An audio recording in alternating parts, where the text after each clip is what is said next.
Hi everyone, welcome to the second part of our lecture on Modigliani, or Modi. Modi's easy to say. First of all, I want to thank everyone. These lectures have really helped us. The funds were being used for the parking lot to help raise additional funds for the parking lot, and we have achieved our number. So with the parking lot, we'll get redone. But as soon as we get the permit, the parking lot will get done. So thank you all for coming and buying tickets to this, because it really has helped us to achieve that.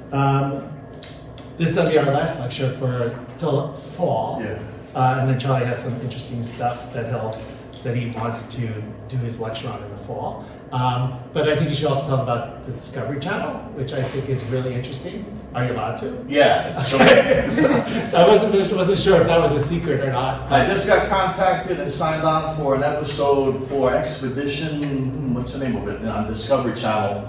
Expedition Unknown? Yeah, it's they're investigating a theft. A couple stole a de Kooning worth about 140 million.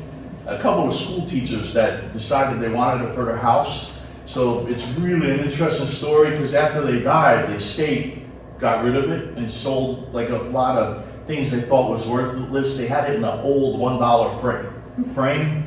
So when the people that bought it at the hock shop realized this is a real de Kooning, the FBI became involved. They got returned back. So it's really interesting. And now they were going to fly me out the 28th to Burbank. Now they want me in 2 weeks. So I have to go get a little time to get myself together for this. So it's all yours. So today we will discuss Amedeo Modigliani. And I have to say, I view myself now as a sort of Shanaki storyteller of art. And what is most important to me is to discuss art history in my own unique way, and to convey to you my love and enthusiasm for the artists I'm discussing. And hopefully I'm successful, because I love Modigliani's work. His life story is extremely interesting to me, although short. It was full of a full and crazy artistic path he walked, but it is his art that enchants me more than the crazy stories of his life. There is a false belief that he was an unknown, neglected artist, but he arrived in Paris in 1906, a young man, and started exhibiting that year, and his work was already written about early. So he also ended up in collectors' collections early on. By the time he died young at age 38, he was famous, and after his death, his work started selling for really good prices. He was an extravagant, intense bohemian, and acted out often, and his wild and crazy antics raised his reputation to a mythical level. The stories of his outrageous behavior, the drunkenness, the many lovers he had, they were, over time, highly exaggerated and oftentimes morphed into legends. There were some truth to some, and others were tall tales. He was truly a well-trained and extremely creative artist, and was a great painter, sculptor, and draftsman. Sculpture was his strength and love, but due to his lung illnesses over the years, he had to cease sculpting and return to painting. The dust and the hard work were too hard for him. He had a masterly control of line, which you can see in this nude, seated nude. He was very confident and precise in his drawing. His painting was influenced by old masters and academic training from Italy, as you can also see in this. He usually started his paintings with a gray blue or gray ground, which you can see come out in the paintings. It affected the paint that he applied, and he also would, the layers of paint that he put on in masterly colors, you would see the gray ground come out the way Venetian masters also painted, and with glazes over underpaintings. So he would do the ground, then a drawing, then an underpaint. He mixed lead white abundantly with reds, and reds like Red Lake Matter, Red Lake. He contrasted orange, reds, and pinks of his flesh tones masterly with complementary colors that made his models stand out. He was good at manipulating backgrounds and flesh tones. So he liked to start light and work dark. So you can see how this figure strikingly comes out against the flesh tones in the face and in the body, and against the blue of the pillow, the red of the background. let me start from the beginning though, before I get into his art. This is Modi with his nurse when he was a little after he was born. Amedeo Modigliani was born on 12 July 1894 at home in Livorno.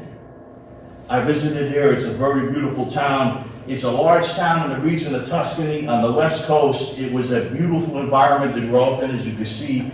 Here is his childhood home. His parents, these are his parents, Flaminio and his mother Eugenia Modigliani. They were Sephardic Jews and were very intellectual in nature. In fact, they believed that their ancestor was the philosopher Spinoza. Here is a synagogue from Livorno. Livorno was a city that centuries earlier was declared a free port, open to diversity, and Jews who fled Spain during the Spanish Inquisition were welcomed there and lived and prospered there and were very important citizens, unlike other areas of Italy and Europe where they might have been put in ghettos and persecuted or at least held back. So Modigliani's ancestors fled the persecution of the Spanish Inquisition of the Iberian Peninsula and made Livorno their home. Modigliani was a very Italian by nature and sensibilities and character. He had a strong Italianità, which means Italianness. He was a proud Italian, but he was also fiercely proud to be a Jewish Italian. And although he was more agnostic in his belief, he had a strong loyalty to his Jewish identity, which probably was kindled in Paris by the leftover anti-Semitism of the Dreyfus Affair, which ended the year of his arrival in 1906. Modigliani was nicknamed Dedo by his parents in Livorno, but in Paris he was re-nicknamed Modi, which is the first four letters of his name, and there's a play on the French word maudit, which means cursed or damned, like cursed poet. And this is how I refer to him from now on. Everyone loves the crazy stories about Modi, and they eat up the accounts of him and his antics, the drunkenness, the drugs, the many beautiful women that were his lovers. Those stories are entertaining, but what is most important is his artistic oeuvre. Several films were made of Modi's life, and really good films. And of course, they exploit the stories of the crazy artist because that kind of storyline captivates the audience. In 1958, there was this really good film, French film starring Gérard Philippe called The Lovers of Montmartre, really good. You can find it on YouTube. There's my favorite. This is Italian Ride Television made in 1989, a 3-day series starring Richard Berry, Modi, the life of Amedeo Modigliani. Very factually correct, so it's really interesting how they tried to keep historically factual. This is a really great film, but it's very Hollywood, fantasized Andy Garcia. Now, so Andy Garcia played Modigliani, but Al Pacino was supposed to he wanted to be the director of this, and Johnny Depp wanted that part, but it fell through, and Garcia got the film. But that's a good one. You can see everyone's familiar with that one. So recently in 2024, they released Modi, 3 Days on the Wings of Madness, starring Riccardo Scamarcio. This was directed by Johnny Depp in Italy, and Al Pacino had a major part in it. He played, now he's older, but he played an older collector dealing with Modigliani. We just bought this one. It's only right now out in Italian DVD, European format, but it will be in America soon. It's a great movie with Al Pacino in it. It's a classic. So again, the stories of his crazy antics made him internationally famous and make for good film material, but it is his artworks that secured his immortality in art history.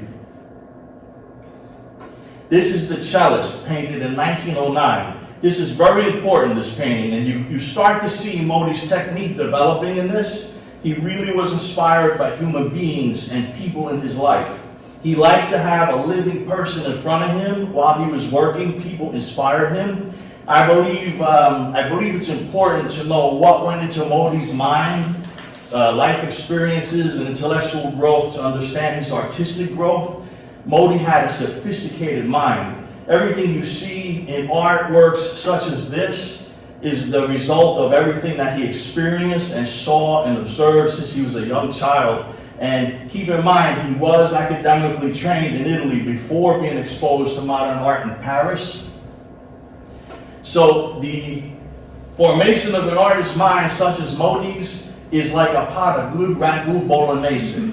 Let's call this ragu modiglianese. You start with an empty pot, la pentola.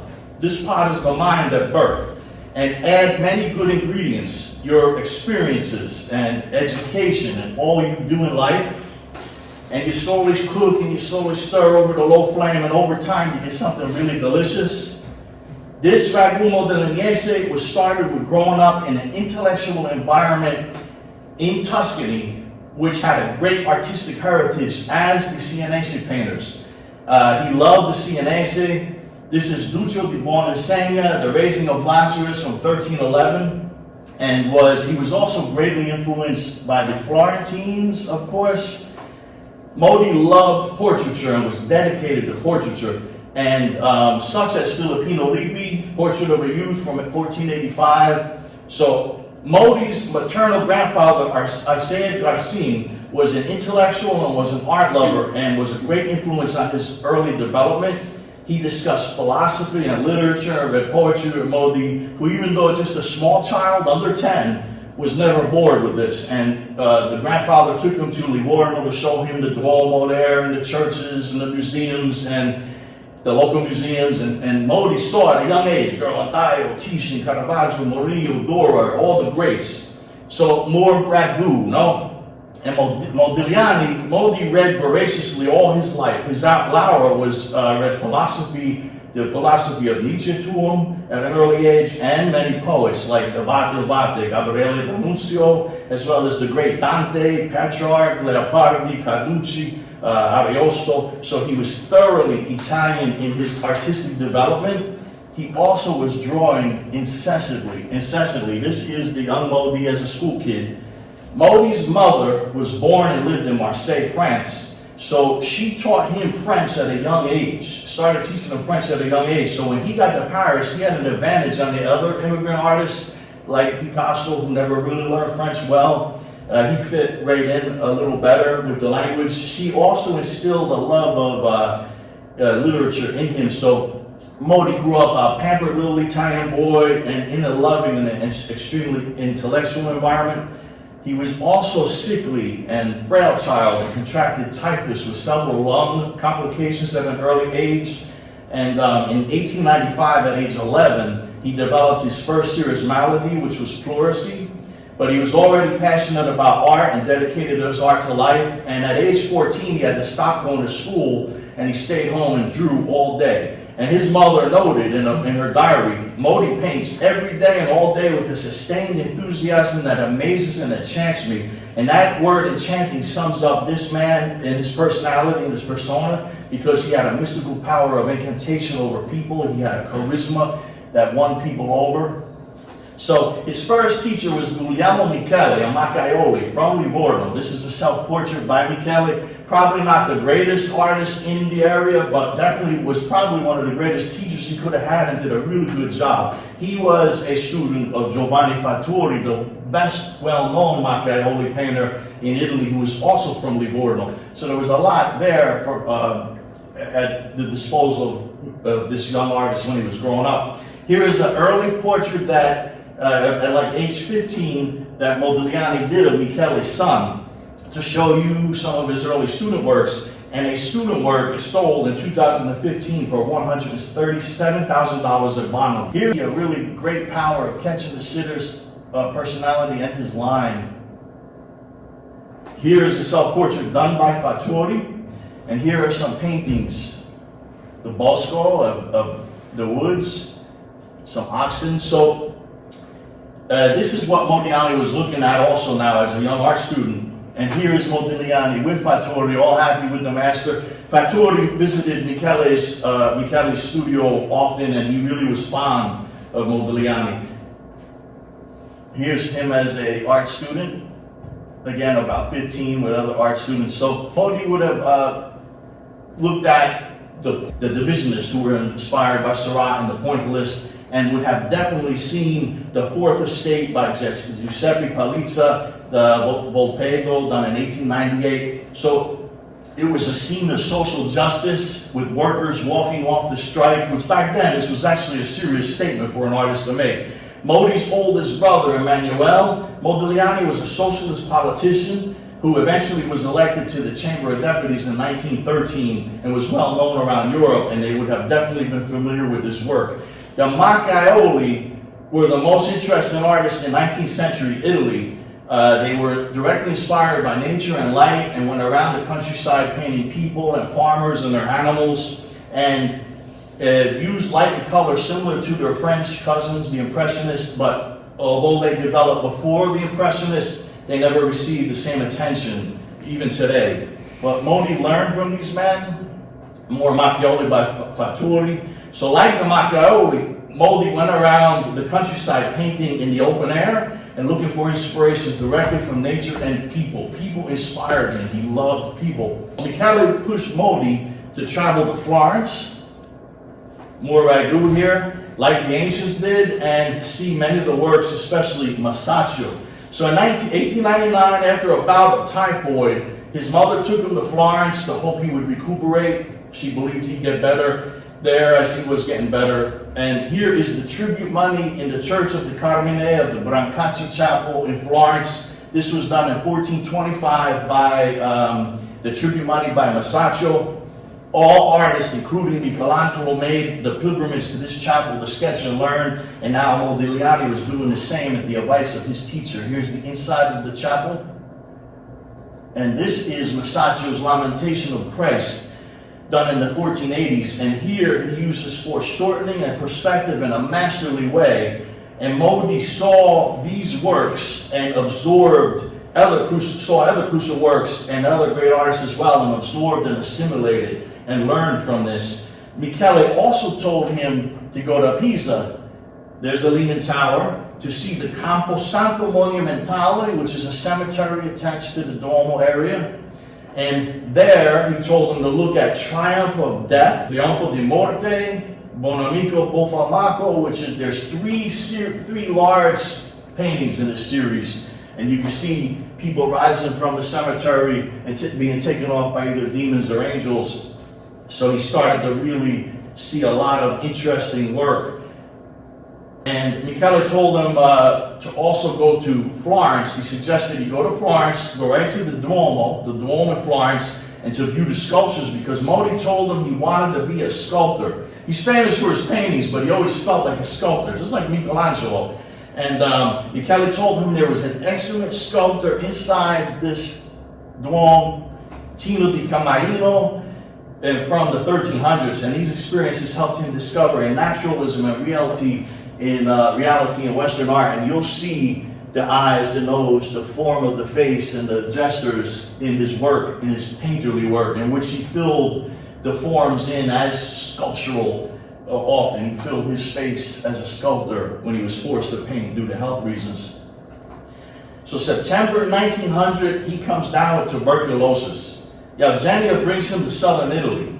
She's sure he will get better, as he did in the past when he had typhoid. First, she takes him to Naples against doctors' wishes. They thought mountain air would be better for him than sea air, but Eugenia was a tough-minded woman and followed her mind. Napoli is a cultural powerhouse of the South with Roman antiquities, Renaissance paintings, Baroque art, frescoes, mosaic, and archaeological sites. And Modi sees it all. His mother, Eugenia, was really into his development and took him into churches, into museums. Archaeologists took him to as much as he could see. It was in Napoli where he got his first chance to see Roman Greco sculptures and to really observe sculpture. So they left Napoli after a stay and went to a town called Torre del Greco. It's on the sea right under Vesuvio. This trip was really important to his development as an artist when he arrived in Paris.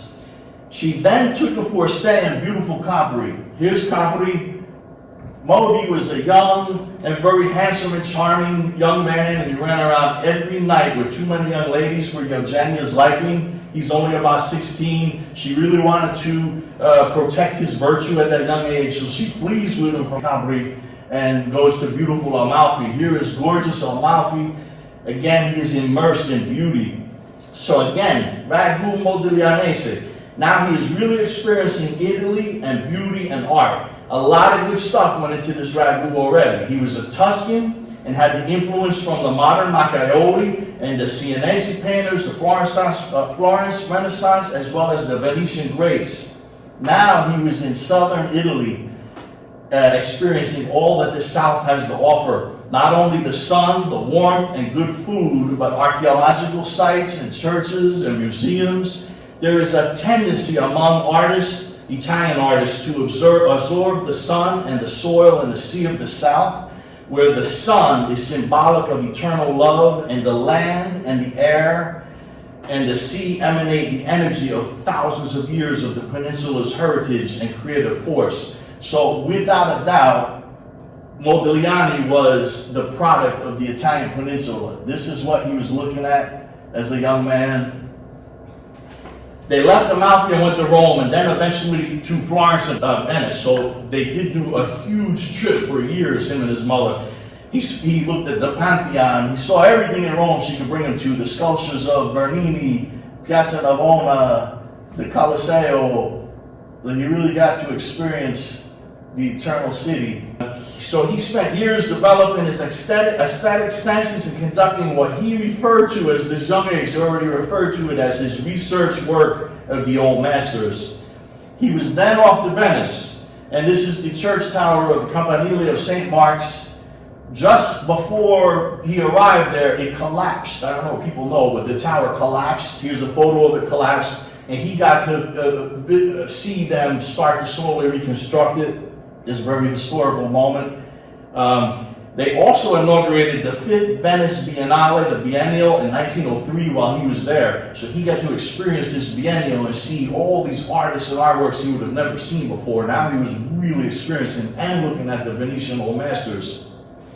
They visited Carrara and Pietrasanta. This is where Michelangelo and many of the great sculptors got their stones from. And he even got to take some sculpting lessons there. He became good friends with another student named Oscar Ghiglia. So this is one of Ghiglia's nudes, and Ghiglia from the 1920s later on. Ghiglia also made a slight mark on Italian art in an Italian art historical sense. His other friends from art school didn't, but Ghiglia did. They both dedicated their lives to art at an early age, and they both loved the philosophy of Nietzsche and the poetry of Gabriele D'Annunzio, and poetry all the way around. So in 1902, at the age of 17, while in Florence, he wrote a famous letter to Oscar Ghiglia, which was like an artistic manifesto, in which he stated, "People were made for a life of intensity. We have different values than normal, ordinary people because we have different needs which push us above their moral standards. Your real duty is to save your dream. Every obstacle we overcome means an increase in willpower. Hold sacred everything that will stimulate and excite your intellect." And he did live a life, an intense life. He lived it. He was only 17 when he wrote these very thoughtful words, an artist manifesto that was steeped in Nietzschean and D'Annunzian philosophy, such as create your own morals, increase your willpower, stimulate your intellect, and save your dream. And reading this letter helps you to understand Modigliani's life and work better as he goes to Paris and now grows into his artistic voice. So here he exhibits a keen intellect and deep thought out understanding of Nietzsche and D'Annunzio. In fact, Michele called him the studio's Superman. Nietzsche's Übermensch, or Superman, was a man who creates his own morals and rides above common humans. And D'Annunzio's Soberman, or Superman, was a creative hero who through art and poetry rises above humanity and saves the entire nation. Saves the entire nation through art. So young Modi, this young teenager, accepted a huge personal responsibility in his own mind as an artist. His purpose was to move mountains with his art. So while in Venice, he really formed some strong artistic opinions while looking at the masters. So there's Nietzsche, there's D'Annunzio. So he meets Manuel Ortiz de Zarate, who we did a portrait of here, a little drawing.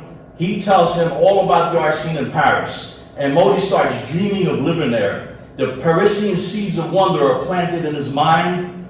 All he had to do was convince his parents to allow him to go and help pay for it. So he had to convince Mama. He convinced his mother that her little prince would go to Paris and achieve fame and fortune and pay her back threefold when he returned. She sent him to Paris dressed like an Italian prince. He returned years later, a Parisian prince of Bohemia instead. This is a lovely little watercolor by Max Jacob of Montmartre in Paris. So Modi arrives in Paris in 1906. He brings with him a copy of Dante's Divine Comedy, which he carries with him everywhere and he can quote by heart. He also carries two prints, very peculiar of him, everywhere he stays, he hangs them, and he stayed in many places, never had the same place very long, so it's hard to keep track of his addresses. He had Simone Martini Santa Clara, the Sienese, and Duccio's Three Marys at the Tomb, done in 1308. These he found very inspiring. He also had a lithograph of Vittorio Carpaccio's Two Courtesans, which he bought in Venice. He really loved the old masters of Italy. So he first lived in a hotel, and his money that his mother gave him was going fast. So he heard about Montmartre, which is a huge artist enclave, and he knew he'd find other artists there to make friends with, and poets and all the creatives. And it also was quaint and reminded him of Italy. So he moved there. He rented a shack in a poor shanty slum called the Marquise, seen here. It wasn't known for luxury rentals. There's another side of another one of the Marquise. In 1906, he discovers Rosalie Tobia, a Napolitan woman with a restaurant called Chez Rosalie. She was an artist model and got older and bought this beautiful restaurant that became famous. I must mention her because her kindness to him should earn a place in our history. He longed for Cara Italia and his mother, and she kind of somewhat filled the mama shoes. She treats him like a son, talks Italian to him, and allows him to trade drawings for plates of spaghetti and other dishes because he couldn't afford to buy the food. She acquires a huge collection of these drawings of Modi, and because he couldn't pay for his dinners, but she thought they were worthless garbage, so she'd take the drawings, she loved them, she'd feed them, but she'd throw the drawings down in the basement next to the foodstuffs and the flour. After Modi died, his prices soared immediately, and she went down to the basement frantically to find the drawings, and she found out that the mice ate holes in all of them. So instead of her getting a lot of francs that would have helped her, the mice had an expensive Italian dinner. The first friend he made was another French-born Jewish man named Max Jacob. He was from Brittany. Max, and now we're going to get into his artwork. Here's a beautiful portrait of Max Jacob Modi did. Portraits were Modi's forte. They were important to him. He did a lot of portraits of his artist friends, and that helped to document this time period of Paris. You can see in these portraits he had a solid Italian traditional foundation, but also was now heavily influenced by what he was observing in Paris and adopting and assimilating these elements into his work, especially African and oceanic masks, which he never seen in Italy. The other artists thought it was strange that he only painted these portraits because that's not going to sell. They also believed, like that Picasso crowd and these modern artists, believed the subject's no longer important. But Modigliani, Modi thought the subject was very important. It's the person in front of him. So he painted his truth. He wasn't discouraged. He kept painting portraits. His most sought-after paintings, coveted by collectors today, are his nudes, with portraits of children coming in second, then women, and then portraits of men. But of course, these fetch huge prices at auction as well. Max was a really good friend of Picasso. They all loved to hear him recite his poetry. Here's Picasso with Max and Picon, a self-portrait by Max done in watercolor. So, and in this one, we'll go back to this. You can see in the corner Max J and Max Jacob written there. He only wrote that and all the Jewish artists that he painted, who he made friends with, he wrote their names in the corner of the canvases. He usually wrote that to probably emphasize their Jewishness. Again, Modi was proud to be Jewish, and was ready to raise his hands to anyone who he heard say anything anti-Semitic. And it appears Modi was pretty tough in those streets of the Maquis and could handle himself well. He made many friends of Jewish artists in Paris, Max and Chagall and Soutine, seen here. Charles Soutine was 10 years his younger, but he looked out for him like a little brother. There's him in a photograph holding a dead chicken. Here's Soutine, and in real life. So you can see he caught more than the resemblance. He caught a psychological depth of the sitter. And note that Soutine's written in the corner there. But again, the way he manipulated the backgrounds is very unique. And now he's growing into himself. He's very unique, the way he used the flesh tones in the backgrounds and the long necks. And you can see elements of the African, the oceanic mask coming in. So here's Keith Cohen. And in real life, Kisling, drawing a Kisling. When Modi met Max, Max was living at Batois Lavar, Rue Lavignon, where Picasso had a vibrant studio. And a lot of artists frequented this place, and a lot went on there culturally, poetry readings, and discussions about art. And Modi, this building was a huge artist enclave, artist residency, and it was used by artists since Gauguin. Gauguin was a young artist, and Modi started attending gatherings there and started learning and seeing more about what was going on in Paris artistically. Here's another beautiful portrait of Max Jacob done by Modi. So both Picasso and Max knew the American collector Gertrude Stein.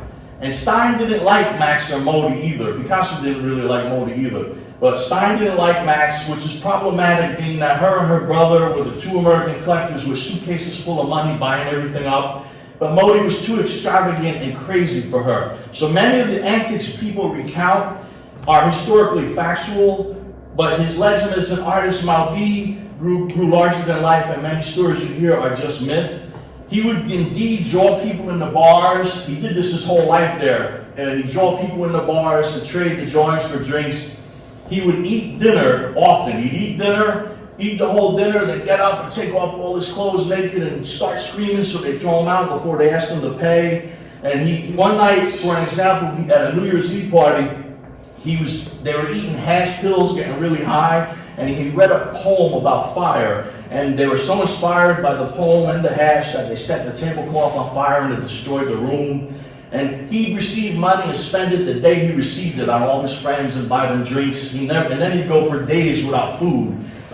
Never could keep dollars and francs in his pocket. And he would get high with his lovers and take off their clothes, and they'd run out and start dancing in the street and in a trance outside the door. So he acted out every chance that he found and he could, and these antics added to the myth of Modi, the Bohemian prince. It hurt him with people like Stein and Picasso who were a little more serious. But again, it's his art that gives him eternal life with art history. So up to this point of his arrival in Paris, it has only been Italian ingredients that go into this ragout Modigliani. Max Jacob and the other artists from the group couldn't understand his obsession with Italian art and old masters of portrait. In these modern Parisian circles, again, they considered those old dusty works in boring museums. In fact, Italian futurists who were also in Paris, believed that museums should be torn down altogether and the old works should be destroyed and they should make something new. But Modi believed that new in art was fed nutrients by what was done before him. He desired to combine what he knew of the old Italian masters with what he was seeing in Paris and come up with something totally new and totally Modigliani, and that is exactly what he did. This is Paul Gauguin's self-portrait. Here's the most lovely Paul Gauguin. This is the Tahitian women done in 1899. I think it's his greatest, my favorite. So in October 1906, he used the works of Paul Gauguin at an exhibit in the work of his work at the Salon d'Automne, and they greatly inspired Modi as they inspired everyone in Paris. This is Cézanne. In December 1906, he exhibits 3 small canvases at Laura Wilde's gallery, but fails to sell anything. But you see, there is a myth of the totally unsuccessful Modi, but even though he wasn't making money for a long time, he did start establishing himself and exhibiting often, as even the first year he got there. And he ended up in collectors' collections early as well. So he was written about often as well, and his works were reproduced in magazines and art catalogs. And he became famous in his lifetime due to a mix of wild bohemian antics and his awesome artwork. But in October 1907, he exhibits 2 oils and 5 watercolors in the Salon au Dôme. There is also in the same salon a retrospective of Cézanne. He arrives in Paris in 1906, the year Cézanne died. And Cézanne was the talk of the town. So he got to see a lot of Cézanne. He respected Gauguin and Cézanne, and was influenced by them. Cézanne, like Modi, was not that well valued. They were undervalued until their death. So more ragu. The new ingredients are being stirred in with the old, and he is being influenced by what he sees in Paris. In 1907, he paints the Jewess and exhibits it at the Salon des Indépendants. In 1908, he exhibits it. So you see from 1906, 07, 1908, he's already exhibiting. You can see an influence of Picasso's blue period in this, which he's looking at the studio of Picasso. And it's interesting that he writes his name up in the corner where he was writing the other artists. He still hasn't matured as an artist or come into his own, but you see the influences of his life coming together here. The strong line, the underpainting, the background. So in 1907, he meets Paul Alexandre, a doctor who promotes artists. He becomes Modi's first patron and commissions portraits of himself and his family. By 1914, he owns 25 paintings and over 500 drawings of Modi, much of which is still owned by the Alexandre family. They sold off over the years about 15% of his collection and still own the rest. But both these men loved art, and they went to many exhibitions together, including some of Modi's favorites who inspired him, like Henri Toulouse-Lautrec, Matisse, Cézanne, Boldini, and Steinlen. But the doctor also kept a watch on his health. It wasn't his doctor, he was a friend, but he had a great interest in his health and was concerned. He knew Modigliani had tuberculosis, and it was now dormant in him, but it appears he tempted fate by abusing alcohol, drugs, and living in an all-around unhealthy manner. The threat of tuberculosis reoccurring in his body always loomed over him, and he lived excessively, possibly to veil over the true health and frailty. Look at another picture of Paul, and then look at the fang mask from Gabon. Here's Paul, and I'll show you a larger version of the fang mask of Gabon, and you'll see he's assimilating these, making them his own, but really getting influenced. He meets Constantine Brancusi, the great artist, the great sculptor. He really respects and looks up to Brancusi. He abandons painting for sculpture for a couple of years, which was always his dream, and many believe it's his forte. He rented a studio in Brancusi, next to Brancusi's studio, in the same building as Brancusi. Sculpture was his greatest strength. This is one of his heads, totally exquisite. Very unique, long head, nose, elongated face, long neck, eyes, a lot of influence from oceanic and African masks, and all that he saw and did his whole life. These are really some of his most precious works, unfortunately undervalued. They have been the most undervalued. In the 1990s, Christie's had a Modi head on the auction block that was estimated for a mere $1 to $2 million, and it failed to sell. In 2010, a head sold for $53 million, not this one here, but this is just another example.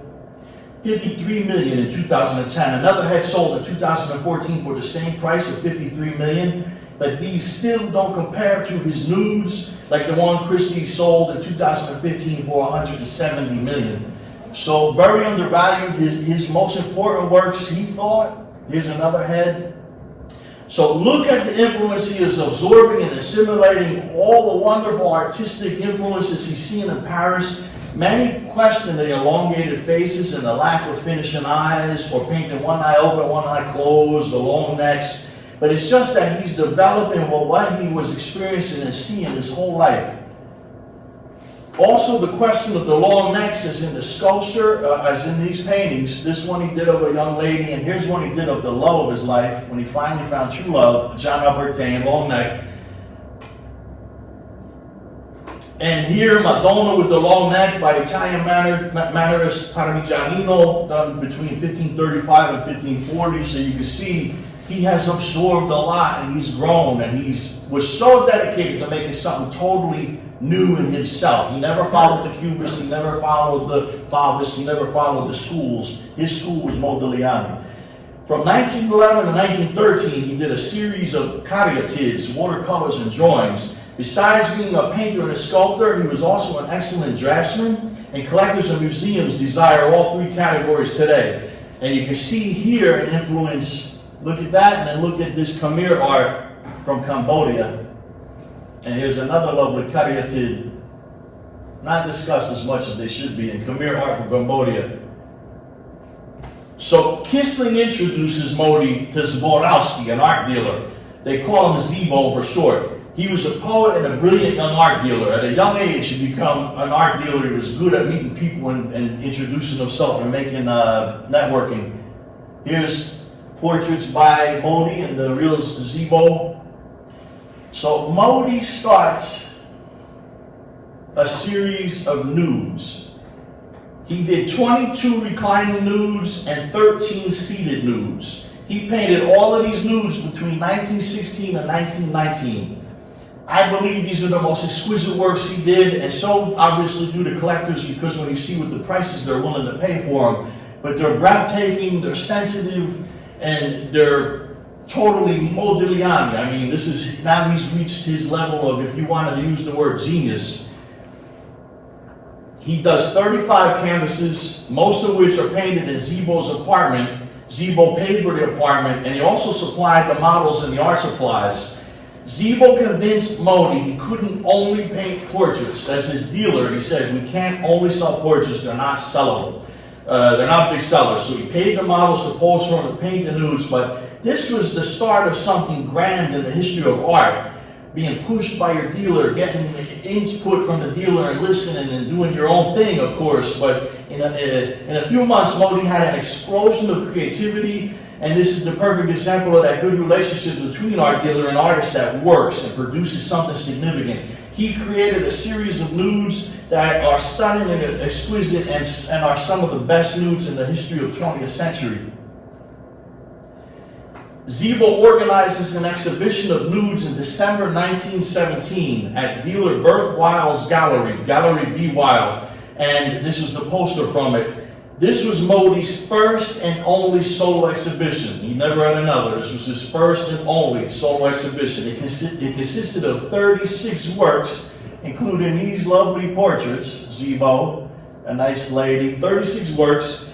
Also this sensitive one of a child. So remember, children are today very in demand. When he had when John, his love had their first child, John as well. He started painting many children majestically and regally, and people just love these. They're so well done and sensitive. And but there were only 5 nudes in this entire show. This is one of them that was in the show, and this is another one that was in the show. So there was only 5 nudes in this show. One of them was visible from the window. So a little controversy started where passerbys on the street saw part of the nude through a window. In particular, the pubic hair, which got them a little riled up, and an angry crowd gathered outside the window. The police were summoned. They closed the show on the day of the opening due to obscenity. This was a little too erotic for them, too sensuous, and even if you look at like Titian or Giorgione, they're always hiding the pubic area. Well, here he gets stylistic with it, and he paints them as he sees them, right? But he's doing a very sensitive painting of young ladies. But they found it to be obscene. They closed the show, confiscated the nudes. He was very upset. Bert Weil sold only 2 drawings that night, and she wisely bought 5 herself. Here is another lovely nude, one of the seated nudes. So notice how stylistically he does the pubic hair. This is what the crowd and the police found obscene. Notice how he uses the complementary colors, the flesh tones, the line. This is a perfect Modigliani right here. the red, the blue, the oranges, the underpainting, the line. He would do the ground, do the underpainting, the drawing, fill in masterly with the colors. Then he'd take paint and reinforce the lines, but then he'd take the back of his brush and incise the lines. He thought that gave it strength. His working technique is really well documented. This is Nu Couché. Absolutely stunning painting. How he paints her on that white with that dark background, and she comes out from the canvas. And May 2018, Sotheby's New York sold Nu Couché for $157 million.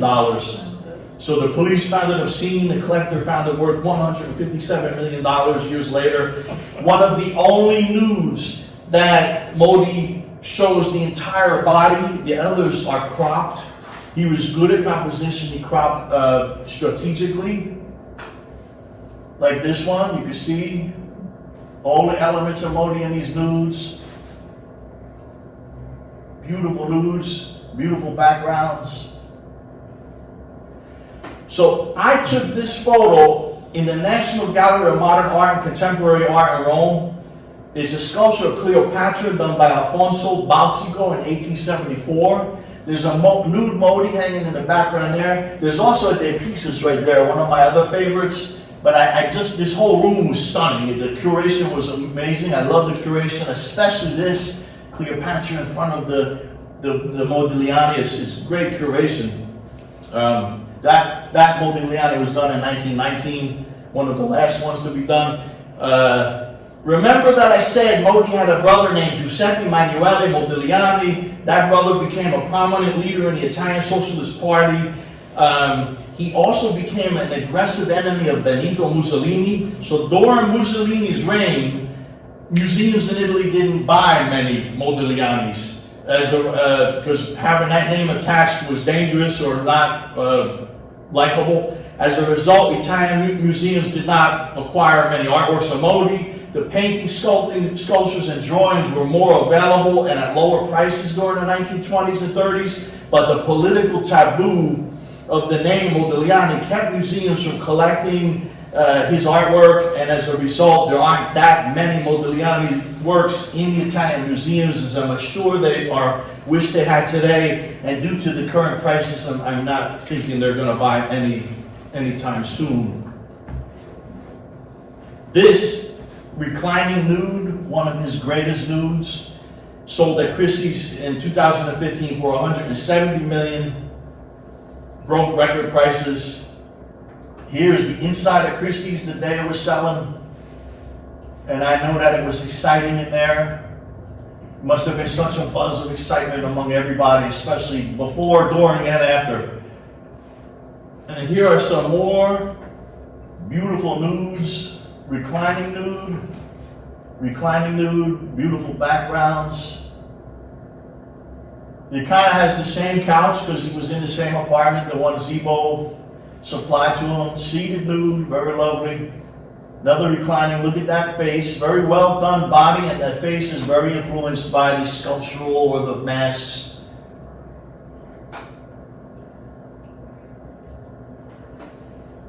So he falls in love with the love of his life, Jeanne Hébuterne. She comes, this is them in their studio. She comes from a very conservative, ultra-conservative Catholic family, French family, and they do not approve of her dating this Jewish Bohemian Italian artist. Her family never approved of this poor, starving artist. Also, they were ultra-conservative, and Modi's brother, the socialist, he was the member of the Socialist Party, and that was a big shot in the Socialist Party in Italy. They distrusted the leftist-leaning politics of the Modigliani family. He met Jeanne while she was an art student in Accademia Colarossi, and they fell in love. So she was an art student, he put the charm on, but they really fell in love. They both found their true love at this point. She has letters where she describes how good she feels with him and how safe and in love she feels with him, and vice versa. I mean, after her, he didn't even want to look at another woman. So Zibo rents a 2-bedroom apartment for Modi and Jeanne. He's always looking out for them. Modi painted her 25 times.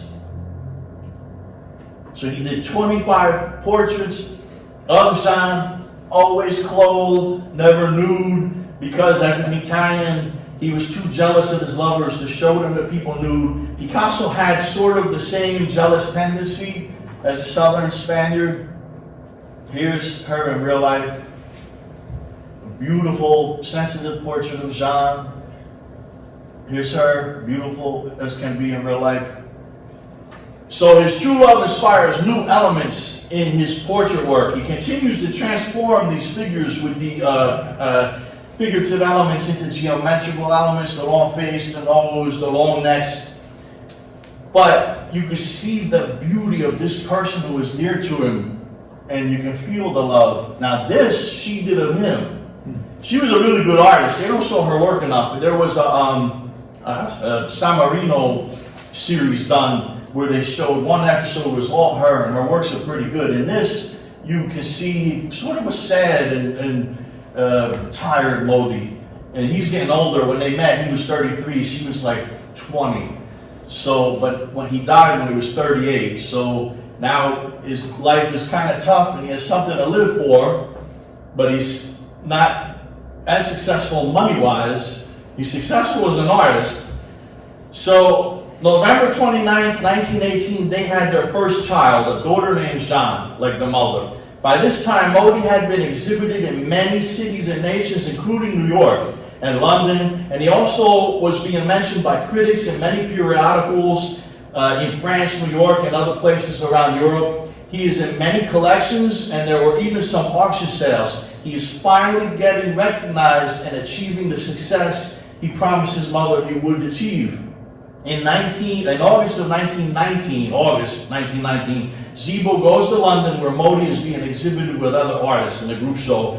His health was already declining fast. He was hospitalized back in Paris with a severe case of the flu. Zibo got a telegram asking him to cease selling Modi's work. They were begging him to cease selling Modi's work with the possibility he would die and his prices would go up. They knew his prices were going to go up. And he would be able to sell for higher prices after his death. This is one of the unfortunate things. People expected him to die young, so they hoarded his works knowing his prices would soar. And they even did things that suspected to keep his prices down so they could keep buying them up because they knew they thought he was going to die young. On January 22nd, 1920, Modi's condition got worse and he's hospitalized. He dies of tubercular meningitis just when he reached the real threshold of success, artistic success. Jeanne was 9 months pregnant with their second child. She was so destroyed emotionally with grief over Modi's death.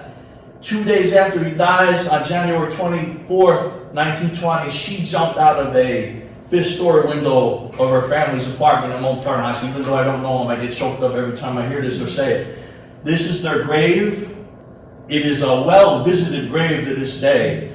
On January 27, 1920, a huge procession of artists and friends, huge procession, and all the greats were there, like Picasso and all of them.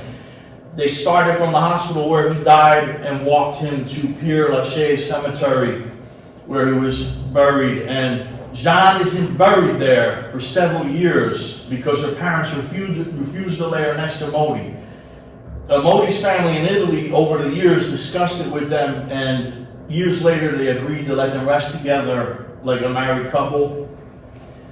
This is their daughter, Jeanne. Jeanne was raised by Modi's sister, Margherita, in Italy. Never known her parents that well, she was a baby.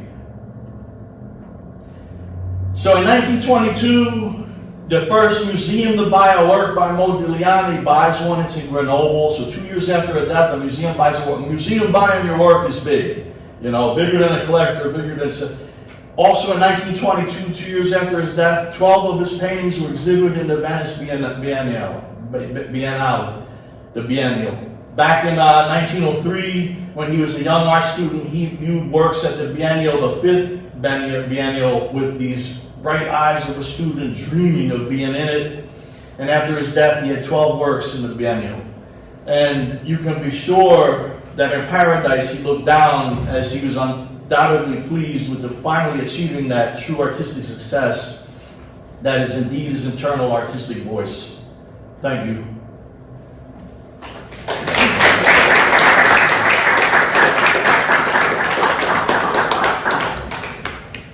Wow. A sad, tragic love story. Any questions on Modigliani or his work? Yeah. Yeah? What was the average size of those nude paintings? I could kind of tell from the one behind the sculpture. They're a decent size, but not huge like a Guernica. Like 24, 36? Well, like, Big. some of them are decent sizes. I can only tell you from seeing them in person. I don't know Yeah. off the top of my head. But they are a nice size. But remember, he was a studio worker and he was carrying them around. But they're not little. Yeah. They're large, you know, like larger than this. Oh, okay. And then there's smaller portraits and, Right. yeah. The family name was Italian Yes. sounding, but he was a Sephardic Jew. So it's very interesting. I'm sorry, I cut you off. Is there more to the question? No, I was just curious how When an he arrived Italian- at that Italian name. When an Italian hears Modigliani, there's a way they know that's a Jewish Italian, but there are a lot of Italian Jewish people.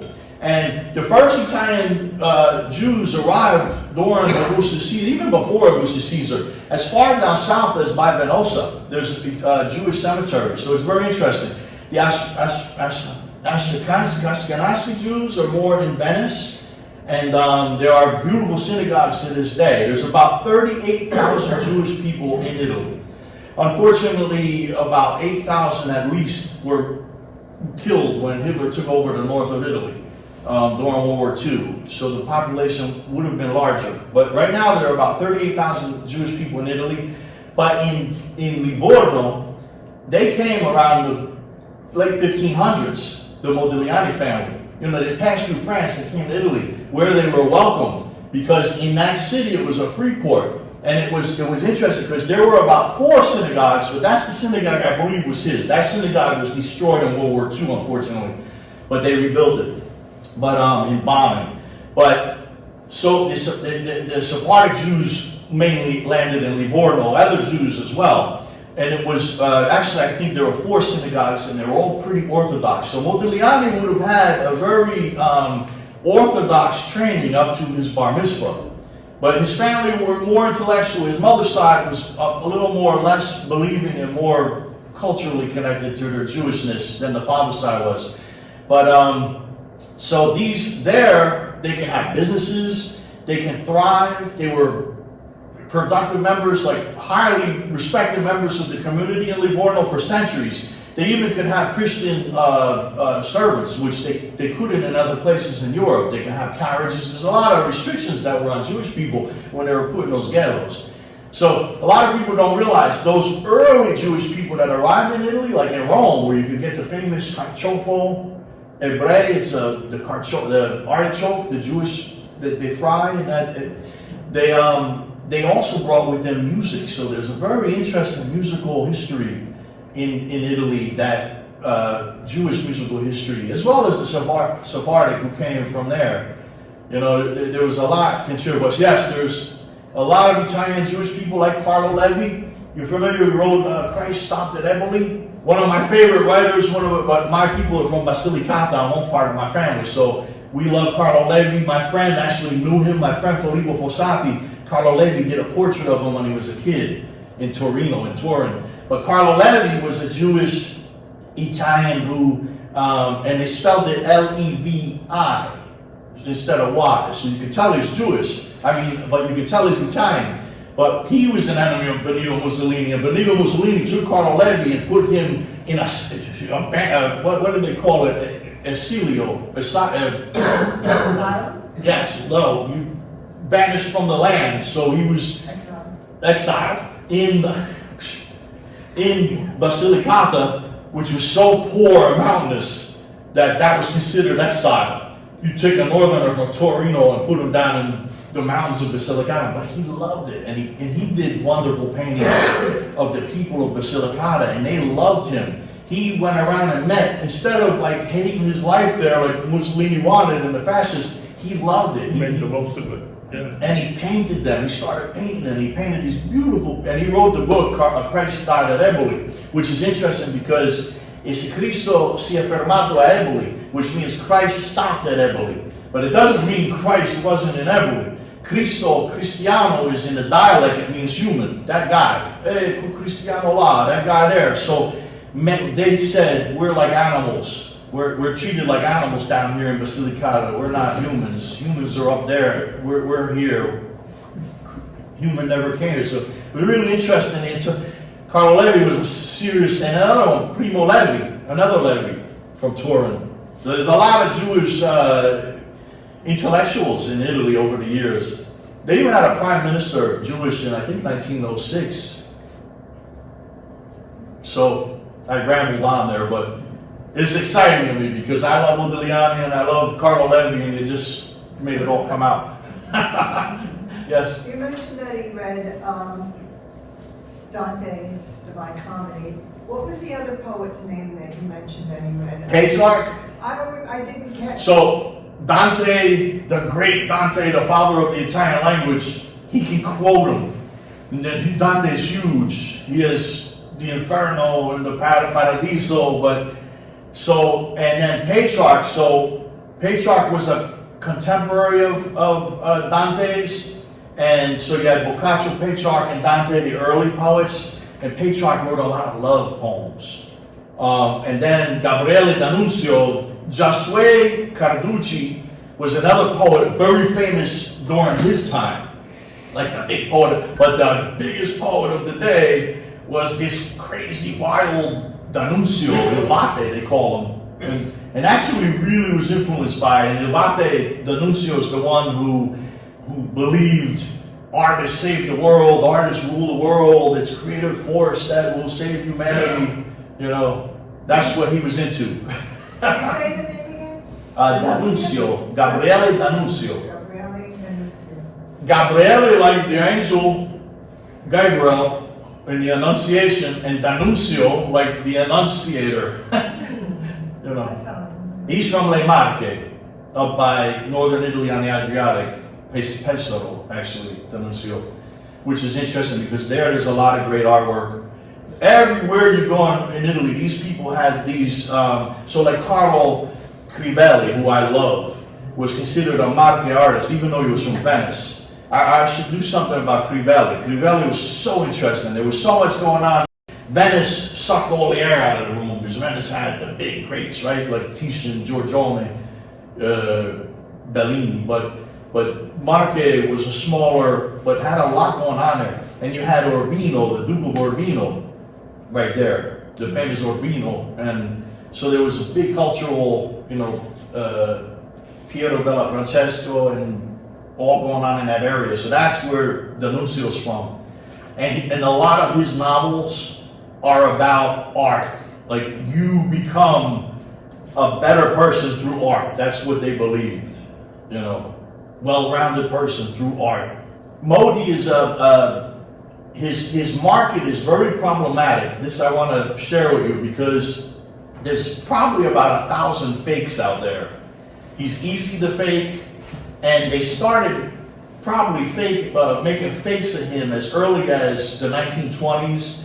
There is a rumor, probably true, that Zibo himself, as he ran out of inventory, was pushing friends of Modi's to paint like Modi so he can have more Modis. So as early as the 1920s, there were fakes being done by Modi. And there's a problem because there was like 5 catalog raisonnés done by him, and now there's probably 7, but the 2 latest ones were done really serious. There was one that they used as a base by a man named Cerroni, who really studied the works of Modigliani, but unfortunately in one of the catalogs he listed everything and described them and didn't put visuals. So they had a catalog raisonné that didn't even have visuals to look at. So things that are documented, of course, like those paintings and sculptures, there's written documentation. They know, but then with the hundreds of drawings he drew, draw, and give out, how are you gonna prove that that's real, you know? And there was even a retrospective in Genoa, I don't remember the year, I think it was 2018, where there were like 23 works and 22 of them were deemed fake by the Carabinieri, and they came in and shut the whole thing down and confiscated everything.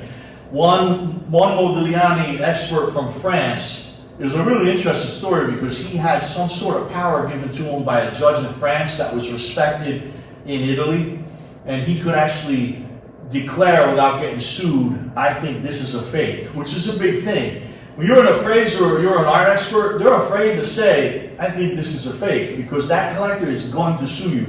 They don't care if it's fake or not. I just paid millions for this. You just said it's fake. Now it's worth 200,000, right? Because it's a different, or reattributed, or if it's a fake, it's worth nothing.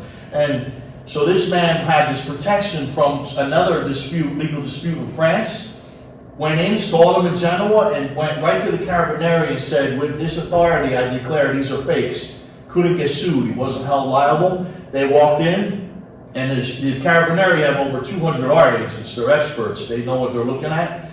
With their experts, they go in and they confiscate the fakes and shut it down. So the market is problematic, as is all markets. I mean, forgery and fakes are a scandalous thing. Thank you.